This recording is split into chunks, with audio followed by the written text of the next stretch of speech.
Nahuli ang pagnanakaw ng dalawang lalaki na kamotorsiklo sa Sampaloc, Maynila. Natangay nila ang side mirror ng isang SUV na pagmamayari pa man din ng kapatid ng punong barangay. Narito ang unang balita, special assignment.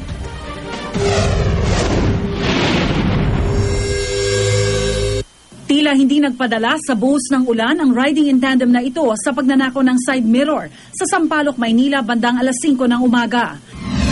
Gamit ang motorsiklo, makikita na paparada ang mga suspect sa likod ng mga nakaparadang sasakyan. Target na pala ng mga ito ang kaliwang side mirror ng isang Pajero. Pagtapos nito, ang isa sa mga suspect maglalakad naman papunta sa kanang side mirror. Mabilis na kukunin ang kanang side mirror at ilalagay sa loob ng bag. Lalapit ang suspect papunta sa driver ng motor na tila may pinagdidiskusyonan pa. Maya-maya pa, isang saksi ang nakakita sa dalawang suspect, kaya naman umalis na ang mga suspect. Matatauhan ng saksi at hahabulin ng motor, pero nakaalis na ang mga suspect. Ang punong barangay dismayado sa pangyayari, lalo pat sasakyan ng kapatid niya ang nanakawan.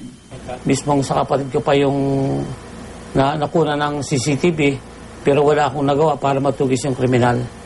Kasi nga, ang kanilang galaw ay napakabilis. Dagdag pa ni Kapitan, bukod sa sasakyan ng kanyang kapatid, isa pang sasakyan ang pinunteriya ng mga kawatan. Ang balak pa sana, yung isang nakaparadang sasakyan, kunan ulit nila ng side mirror, ay nabulabog na dahil may mga tao na yun kasi umaga na.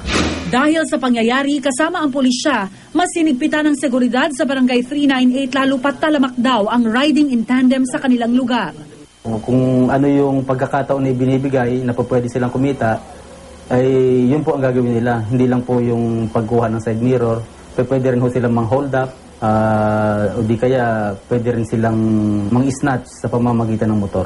Magtutuloy-tuloy din daw ang kanilang pagroronda para sa mga masasamang loob. Sa ngayon, yung pinaigting natin yung kampanya natin sa pagpapatrolya at yung sa anti-criminality operations, lalong-lalo dito sa amin kasi nung mga nakaraang buwan ay nagkaroon ng mga insidente